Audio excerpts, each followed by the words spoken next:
And now we go to the last presentation, which is on the Danish architect Larsen, who was also born today. And with that, we'll end our trips through Scandinavia, or at least through the works of three, more or less Scandinavian architects. I mean, with the exception of Eero Saarinen, the other two were Scandinavians, but Eero Saarinen was born in the States. Okay, Henning Larsen. I do have to tell you that he died in 2013, and I should have presented the works also done after his death, not necessarily based on his drawings. And I think his office is doing very well now, and maybe some of the works they do now after he died are better than when he was alive. They win a lot of competitions, and if you search for Henning Larsen architects, you'll discover very interesting projects, but they are not by him. They are by his office after he died. So, was a Danish architect. He's internationally known for the Ministry of Foreign Affairs building in Riyadh and the Copenhagen Opera House. Larsen studied at the Royal Danish Academy of Fine Arts, from which he graduated in 1952. He continued studies subsequently at the Architectural Association in London and the Massachusetts Institute of Technology. His mentors included Arne Jacobsen and John Utzon. This is the gentleman. He knew something about life. He probably fought his wars in life like everybody else. But he was a successful architect, and he built a very, very active firm. Some drawings. The drawings he didn't have. He was not an artist, or an artiste. These are, architect's drawings. I should have searched perhaps for sketches, but I was not inspired. So I only have here a few drawings done, for his projects. Not very, perhaps, impressive. Okay. We begin with the first building from 1968, the Campus Center in Dragvoll and the Norwegian University of Science and Technology. A good building. Yes, modernistic, yes, white. That was the time, was the time of the whites in New York. Richard Meier comes to mind. What can you do? But what is beautiful here, I think, is this interior street, which is very human, and I think it's still very pleasant to walk through these spaces, and you have benches, and you have plants, and you have shops, and I think it's very well done. Some kind of modern gallery. If you are so kind to turn off the microphone, thank you. Okay, so I think this kind of interstitial spaces between buildings that are covered with glass. Could, if they are done properly, they are still very useful and very appealing. So he received some prizes for this work, and I understand why. The social dimension of architecture is honored here as it should be. And the engineering is good, and the architecture is good, and in this case, architecture and engineering are together. They work together as they are supposed to. The Danish embassy in Riyadh, I don't have great pictures, but you'll see he uses these screens, which are very useful, because they intermediate between various spaces, usually between outside and inside, or between various sections of the inside. And they also connect here with the local culture to an extent. So it's a sensitive building. Sorry about that.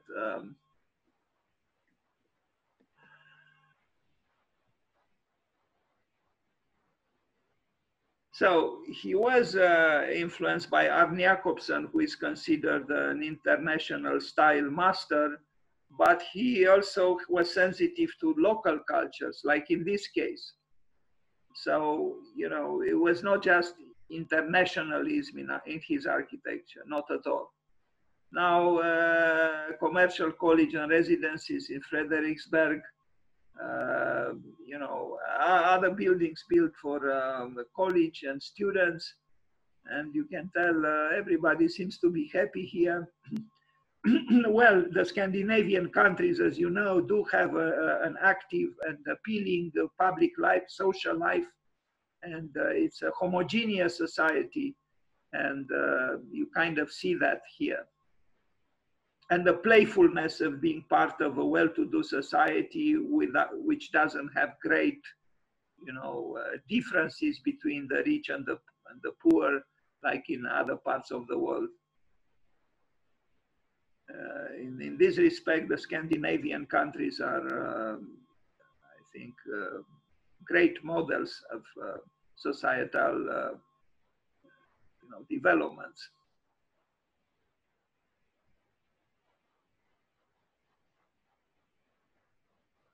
The Ministry of Foreign Affairs in Riyadh, a different building than the previous one, bit larger, of course, but still interesting and still anchored in the culture of the place. Because in Denmark or in some other places, he builds differently. So we could say that his architecture could be approximated with that Swedish word, which was the word of a certain year, I don't know, 5-10 years ago, glocal, which is formed from global plus local. So you get glocal. And maybe this is something worth pursuing, you know, a glocal architecture, which is both global and local. This is a fortress, yes, but it's the Arab world. It's you know, the world, the opaque world, the solid world has its importance, and I like those you know, windows there. Now a library outside maybe not impressive, but inside has some qualities, and I like the message here. Not only in words, but also in actions. So maybe we should all remember this, not only in words, but also in actions. Because yes, it's easy for me to talk, but you know, we should transform these words in some form of action. Sometimes words are, you know, springboards for actions, but not always. And many times, unfortunately, the words are almost in contradiction with actions.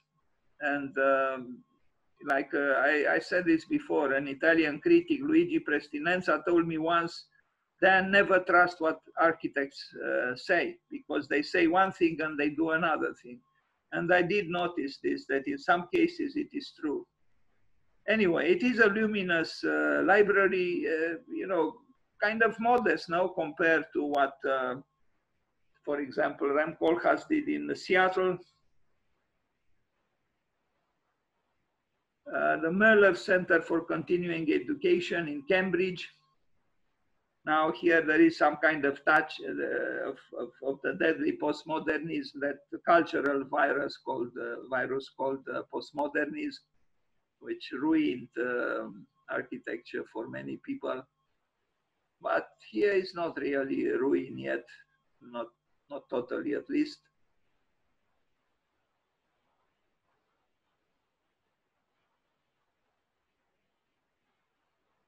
Okay, now Glyptotech,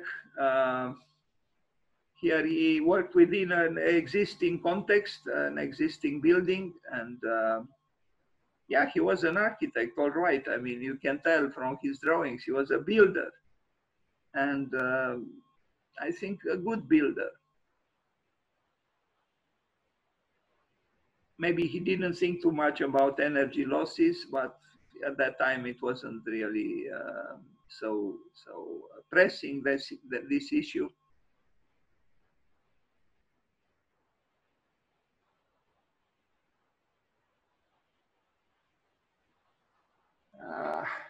that one, sorry, I couldn't find pictures. Low energy office building in Denmark is actually this one. Yeah. I don't know. I don't know exactly what the intricacies are here for this low energy thing, but I guess it is. It is low energy, meaning, you know, it doesn't consume a lot of energy, hopefully. An extension of the Malmö City Library in Sweden, and you know, quite an ample space here. You know, probably impressive when you are there searching for a book. But here, with some help from technology, you know, the temperature within probably is problematic. I mean, most surely is problematic. But interesting, you know, how he placed those shelves. This is the word I was trying to find when I was referring to Peter Zumthor's extension of a country house, the shelves. He made shelves for snow, if you can believe it, you know, 20 centimeters wide shelves oriented towards the outside. For what? No books, no, just for dust and snow and rain.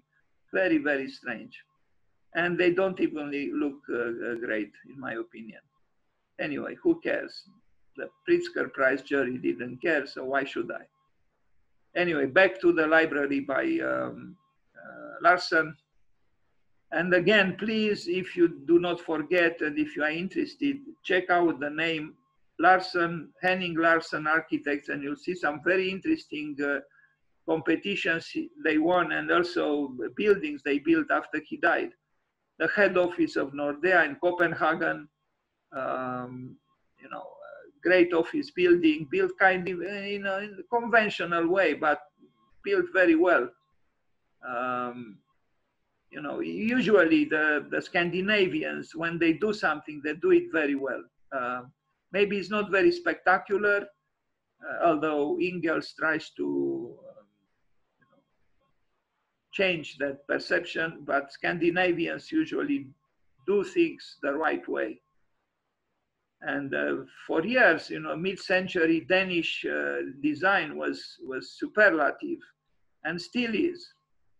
They had great designers for furniture and accessories and so on. So this is the office by Larsen. A big atrium with a lot of light and maybe also warmth, but I am sure they have air conditioning here that takes care of everything, but with what expenditure?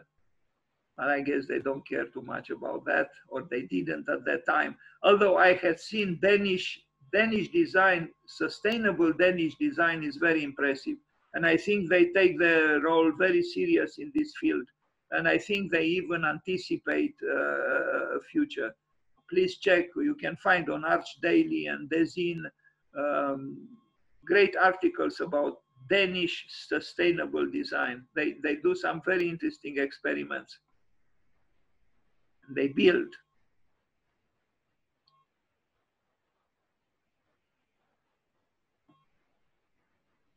Now, this is in a way what happened at the Larkin building, the one that was destroyed, you know, where you had workers in the center of the atrium, many workers, you know, working together, just like here, except that there is a vertical space and here is, well, both vertical and horizontal.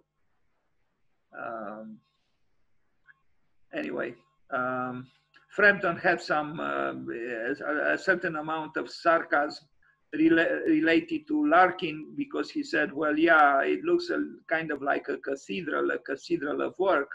But when you think about those, you know, more or less slaves, you know, bureaucratic slaves, but still slaves, you know, working, you know, at the bottom of the cathedral. And so things are, you know, sometimes have a complex meaning, and there are contradictions also.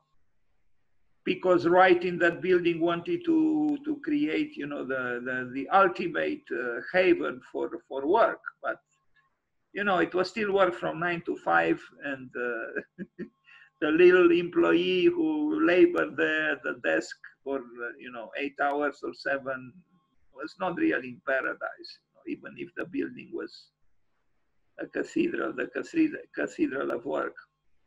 Some drawings, the plans. This I like about Arch Daily, that they show everything about the building, the plans, the sections. They do a good job in this respect. Okay, so we have one more building, I think. I am a little bit tired after this.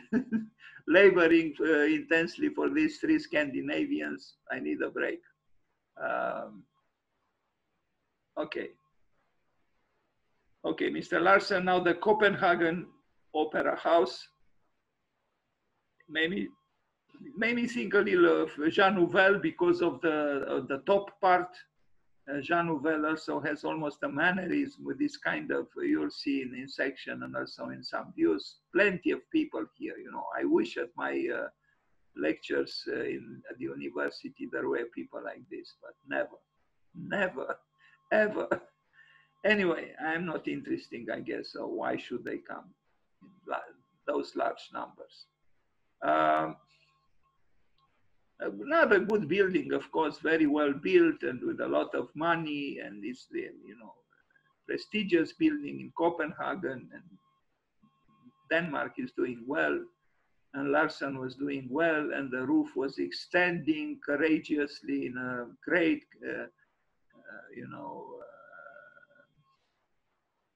aspiration towards the horizon. You can tell the cantilever part is quite big, not as big as Calatravas in Rio de Janeiro, of course. Nobody can compete with that, but still, at least 20 meters there or whatever. Calatrava has 78 meters of heavy-duty cantilever work, incredible. Anyway, yeah, Jean Nouvel has a building that is not very dissimilar, at least the entrance with what Larsen did here, but Jean Nouvel in Switzerland. Okay. Okay, Mr. Larsen, we are approaching the end. It is impressive. I mean, I acknowledge it, this, because it seems that it defies gravity. I really hate Alami, why are they scattering their name everywhere, to disturb the, to destroy the picture. They literally destroy the picture because of authorship. They want to be acknowledged as the authors of the picture, but they destroy it. Yeah, this is the building. I think it's a good building. Now the university, the IT University of Copenhagen, playfulness, also work and play, these cantilever cubicles. The plan is clearly defined. Now we see the House of Music in Sweden. We are approaching the end. This is not so impressive, I think, in Sweden, but the tree in front of it is. Trees are always beautiful. Yeah. And Roland Levinsky building as part of the Plymouth University in England. This is more, I think this is, was done while he was still alive. And you can tell the deconstruction began to destabilize even Mr. Larsen, Henning Larsen. A little bit is not a deconstructivist building by any means, but you see certain dislocations at work here. Even Tadao Ando was influenced, even Tadao Ando. And their Spiegel headquarters in Hamburg in Germany. I always like such bridges between various levels and corridors. They are always nice.